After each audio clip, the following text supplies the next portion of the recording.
안녕하세요. 안녕하세요. 토목박사 훈이TV입니다. 네, 요즘, 개인적으로 직장에서 이제 중간에 조금 지난 듯한 그런 느낌인데요. 군대로 따지면 약간 상병 정도 이렇게 지난 그런 느낌입니다. 제가 이제 사실 지금 초중반인데, 40대 초중반 경력 한 10년에서 15년 되신 분들이 이제 다들 이제 그런 느낌이란 이야기를 많이 합니다. 소위 말하는 이제 MZ 세대랑 그다음에 50대 이상 이제 아재 세대의 중간 정도 되는 느낌인데, 솔직히 이제 제 개인적으로 느낌은 아재 세대에 좀 더 가까운 것 같아요, 이제. 네, 그런 마음이 이제 든다 이거죠. 그래서 좀 가운데 딱 한 중간 세대 입장에서 MZ 세대를 제가 한번 나름 이제 직장에서 이제 관찰을 해보니까 이 친구들이 굉장히 좀 열정이 있고, 그 다음에 나름 똑똑하고, 그 다음에 좀 빠릿빠릿한 그런 세대인 것 같아요. 뭘 하나 알더라도 뭐 잘 알아봐서 이미 뭐 좋지 않은 경우도 많고. 네, 근데 하지만 또 직장이나 또 이런 부분에 대해서 이제 취업문이 이제 너무 경쟁이 힘들다 보니까 오히려 조금 힘든 세대인 것 같기도 하고요. 제가 신입사원 때 저희 이제 저보다 이제 한 15년 정도 선배님들이 참 니네는 불쌍해 보인다. 뭐 본인 때는 이렇게 쉬웠는데 라는 이야기를 이제 많이 들었는데, 또 제가 또 이렇게 선배 사원이 되다 보니까 우리 신입사원들에게 좀 그런 느낌이 좀 들 때가 종종 있습니다. 그래서 이제 기성세대가 MZ세대에 대해서 이제 흔히들 하는 이제 오해들에 대해서 한번 생각을 해봤어요. 뭐 조사를 해보니까 열정이 없다, MZ세대는 끈기가 없다, 또 혹은 이기적이어서 자기가 하고 싶은 대로만 한다라는 이제 그런 이제 이야기도 들었는데요.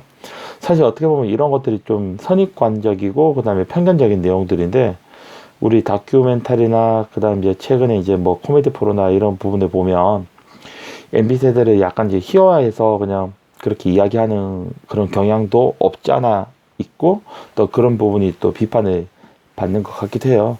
또 그래서 이제 그런 부분에서 오는 그런 오해들이지 않나라고 또 저도 그런 생각을 합니다. 저도 이제 그냥 약간 그런 선입견 있다가 이제 어느 날 집에 와서 딱 누워서 이제 아이들을 보니까 제가 클 때랑 다르게 아이들을 키우고 있더라고요. 네. 저보다는 좀 더 자유롭게, 저보다는 좀 더 눈치 안 보게, 저보다는 좀 더 여유 있게 키우려고 부단히 노력을 하고 있는 저와 제 아내를 발견하게 된 거죠. 예, 즉 지금 MZ 세대 우리 친구들이 내 아버지 세대, 뭐 55세에서 뭐 60세, 이분들이 지금 회사에서 거의 뭐 정점이거든요.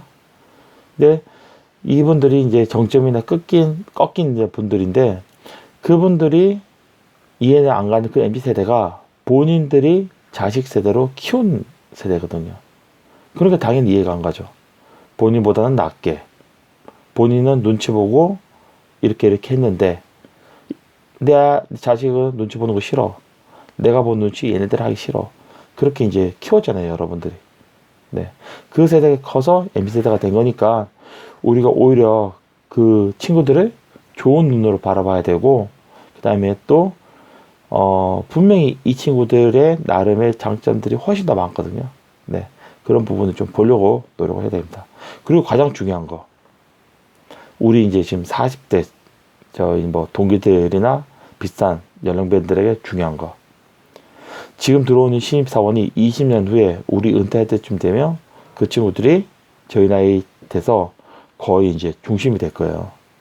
네. 그때 내가 일을 좀 더 하고 싶다, 그 다음에 해야 된다, 그러면 그 친구들한테 잘 보여야 되니까, 네, 지금부터 잘해주는 게 맞는 것 같아요. 네. 그래서 MZ 세대에 대해서, 제 나름대로 선배로서의 어줍지 않은 이제 조언을 하나 하고 싶습니다. 뭐, 이 부분 이제 저의 경험이기 때문에, 뭐, 이렇게, 동의하신 분도 있고, 동의 안 하신 분도 있겠지만, 그냥 이렇게 한번, 네 생각은 이렇구나 하고 한번 들어봐 주셨으면 좋겠어요. 결론부터 말하면, 저는 그 옛날 할머니들 말한 것처럼 기술자가 되어라. 네, 여기서 말하는 기술자는 공대 출신의 엔지니어만을 말하는 게 아니에요. 문과 출신의 사무직이든 아니면 어디서 영업직을 하든 아니면 판매직을 하든 본인의 업무에 있어서 기술자가 되어야 된다는 거죠. 예, 기술자라는 건 뭘까요? 내가 하는 그 업무의 노하우에 대해서 내 걸 만들어야 된다는 거죠. 회사에 소속되어 있다고 내 거를 못 만드는 게 아니고 회사에 소속되면서 그 회사의 울타리를 이용해서 내 거를 만들어야 됩니다. 네, 최근에 그 다큐멘터리에서 대기업을 그만두고 뭐 자기 일을 하는 그런 이제 친구들 이야기 나오는데 대부분 인터뷰에서 하는 말들이 너무 지루하고 힘들다. 네, 그런 부분인데 그 이유가 딱 있어요. 제가 볼 때는 내 거 아닌데 남의 걸 하는데 시켜서 하기 싫은 거를 자기 방식이 아니라 기성세대 방식으로 하니까 너무나 지루하고 힘들고 고통스러운 겁니다. 네, 그거 안 하려고 하면 내 걸 하면 돼요. 내 걸. 내 걸 하게 되면 열심히 하게 돼 있어요. 그 다음에 열심히 하게 돼 있죠. 그래서 지금 비록 하고 있는 업무 자체가 경력이 없어서 허드렛일 수 있어요.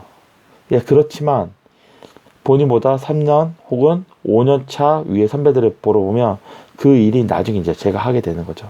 근데 그 일을 볼 때도 굉장히 어줍잖아요. 네, 그러면 이직하시는 게 맞아요. 근데 하지만 쟤네들은 뭔가 좀 뭐 우왕좌왕 막 돌아다니고 뭔가를 하는 것 같은데 나는 그냥 여전히 그냥 뭐 자료 정리를 하고 있고 그 다음에 그런 거 하고 있다. 네, 그러면 내가 아직 경력이 모자라서 그런 거예요. 그러면 기다려야 돼, 때를. 네, 이게 좀 길게 봐야지 잠깐 한 1년 다니고 나서 이건 아닌 것 같다라고 하고 나면 네, 후회할 그런 경향이 더 많더라고요. 그래서 오히려 참고 기다리는 그런 지혜도 필요한가 좀 생각이 듭니다. 네, 제가 말한 이제 그 기술에는 조건이 있어요. 제가 이제 분류를 해봤는데 제 나름대로 생각을 정리를 해봤는데 기술의 조건을 세 가지로 저는 두고죠. 세 가지로. 네, 첫 번째 기술은 네, 팔리는 기술이 됩니다. 기술의 난이도가 중요한 게 아니라 팔리는 기술. 네, 어떤 사람이 이럴 때는 있어요. 이거는 공대 이제 설계하시는 분들의 관점인데 엄청나게 어렵고 힘들고 고난이도 분석을 해가지고 어떤 기술이 있고 근데 그거는 옛날부터 많이 해가지고 프로그램이 잘 돼 있고 그런 기술이에요. 어떤 거는 되게 초기적인 기술이고 간단한데 이제 막 시작하기 때문에 비전문가들이 많이 달라붙어 있어요. 네, 뭐가 더 좋은 기술일까요? 네, 저는 후자라고 생각합니다. 네, 팔려야 돼요. 반드시.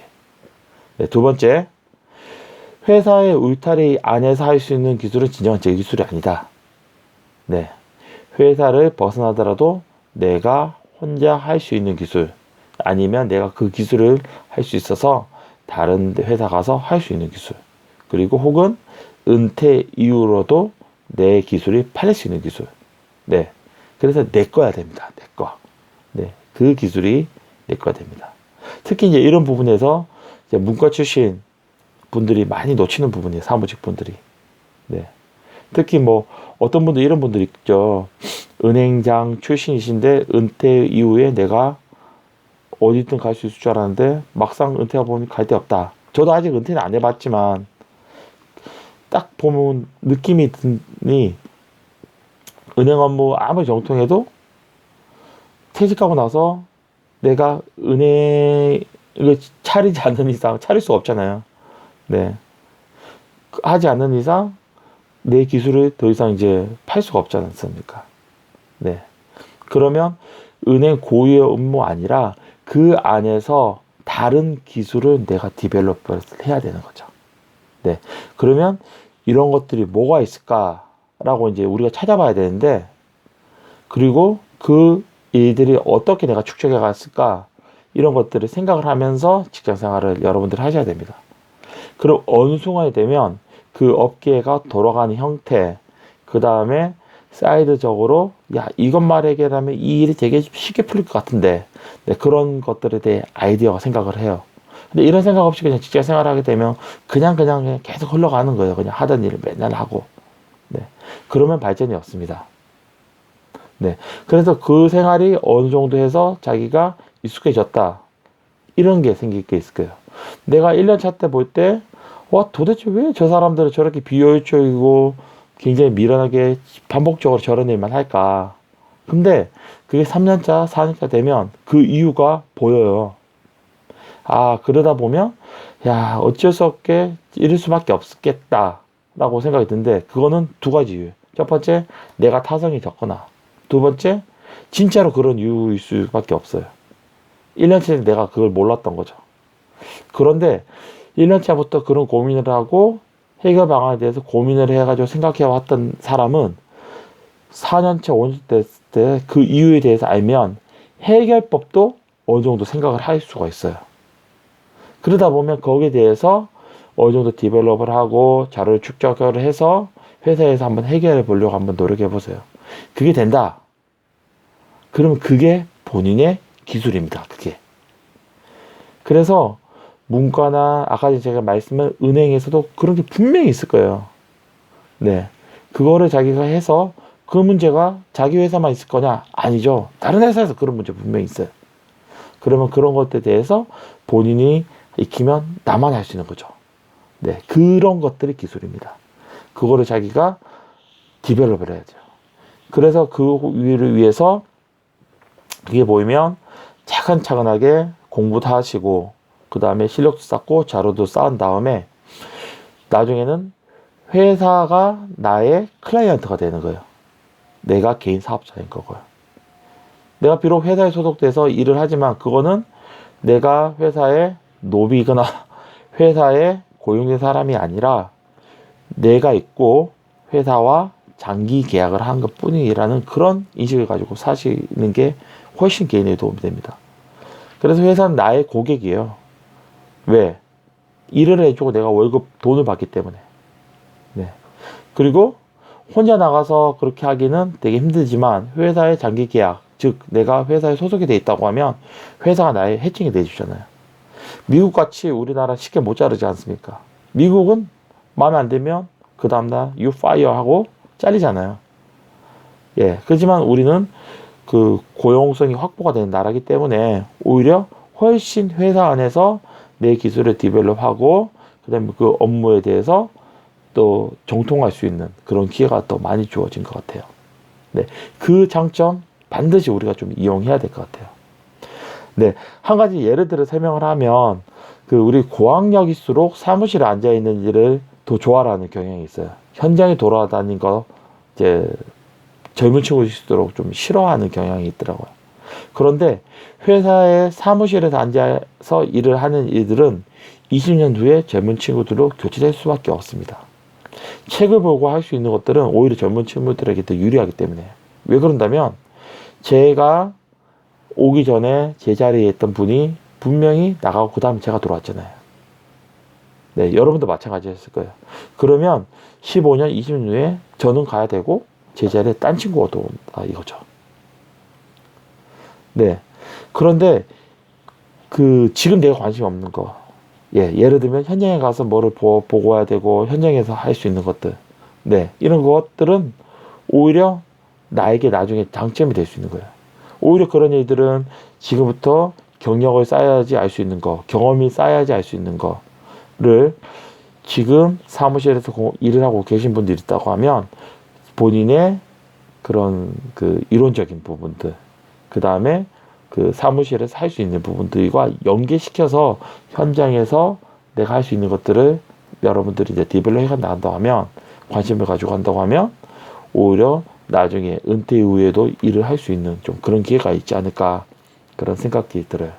그런 부분들이 분명히 그 분야 상관없이 분명히 다 있을 거라 생각하거든요. 그래서 이제 그런 부분을 회사 생활을 하면서 하나씩 차곡차곡 그렇게 쌓아가는 게 좋고, 그렇게 돼가지고 자신의 노하우가 쌓이고 그 다음에 그것에 대해서 어느 정도 다른 사람들에게 팔린다. 다른 사람이 나의 노하우에 대해서 궁금해하고 나를 찾는다. 그러면 그 여러분은 바로 전문가가 이미 되어 있는 거예요. 그리고 내가 말빨이 통한다. 그럼 여러분은 이미 전문가입니다. 네. 그거를 위해서 되면 대박은 안 나요. 대박은 안 나고 뭐 갑자기 대박이 돼가지고 뭐 차 뭐 외제차 막 끌고 다니고 그러지는 못하지만 대신 그냥 평타로서 이렇게 살 수 있는 데는 무난하다라고 꼭 설명을 드리고 싶어요. 네. 제가 이제 그 직장 때문에 그 미국 엔지니어들이랑 일할 기회가 종종 있거든요. 근데 이제 그분들이랑 만나서 이야기해보거나 또 그분들의 모습을 보면 제가 앞에서 말씀드린 그런 부분을 되게 많이 찾을 수가 있었어요. 그래서 마인드가 조금 다르더라고요. 네. 그래서 철저히 자본주의가 아닌가 좀 그런 생각을 제가 했었거든요. 근데 우리나라도 어쩔 수 없는 현재 자본주의를 채택한 나라고 또 산업화 시대를 지나 이제 정보화 시대의 효율을 지나 이제 중기로 넘어가는 그런 시대지 않습니까? 그러면 회사 조직에서 이렇게 피라미드 구도로 차곡차곡 쌓아 올라가는 그런 그 패러다임으로는 살아갈 수 없는 그런 세대잖아요. 그러면 각 개인이 자기의 전문성을 가지고 자기 각 분야에서 기술을 취득하는, 네, 그게 오히려 미래를 대비하는 우리의 좀 그런 노력이 아닐까 그런 좀 생각이 듭니다. 네, 현재 이제 이제 이까지가 제가 이제 준비한 이야기인데요. 물론 이제 제가 말한 이제 많은 부분에 대해서 공감하시는 분도 계시고, 야, 그건 어디까지 당신의 경험이지. 야, 그 한국 사회에 또 우리 회사에 그게 통할 줄 알아? 라고 말한 분도 분명히 있을 거예요. 왜? 경험이 다들 다르기 때문에 이제 여러 가지 생각이 있을 수 있는데, 제가 이제 영상을 만든 이유는, 비록 이제 뭐 제 개인적인 생각이지만, 제 생각에 공감하실 분이 분명히 저는 한 분이라도 있을 거라 생각을 하고, 그 다음에 또 비슷한 고민을 하는 분들도 분명히 있을 거라 생각을 해요. 그래서, 뭐, 혹시 생각이 다른 분이 이제 보시면 그냥, 아, 저분은 저렇게 생각하구나. 그렇게 이제 생각해 주시면 좋겠고요. 또, 뭐, 제 영상이 도움이 돼서 또 여러분들 직장 생활 하시는데 그렇게 도움이 된 분이 있으면 되게 좀 좋을 것 같아요. 네, 아무쪼록 우리 모두 다 힘내서 그 요즘 너무 힘들잖아요. 너무 힘든 시기에 잘 이겨내고 또 우리가 열심히 일을 하는 게 곧 나라 발전이 되는 거지 않습니까? 그래서 뭐 나도 살고 국가도 살고 또 이 사회에 사는 좀 그런 지혜가 우리 모두에게 있었으면 좋겠습니다. 네, 화이팅 하시기를 기원하며 오늘 영상 여기서 마치도록 하겠습니다. 감사합니다.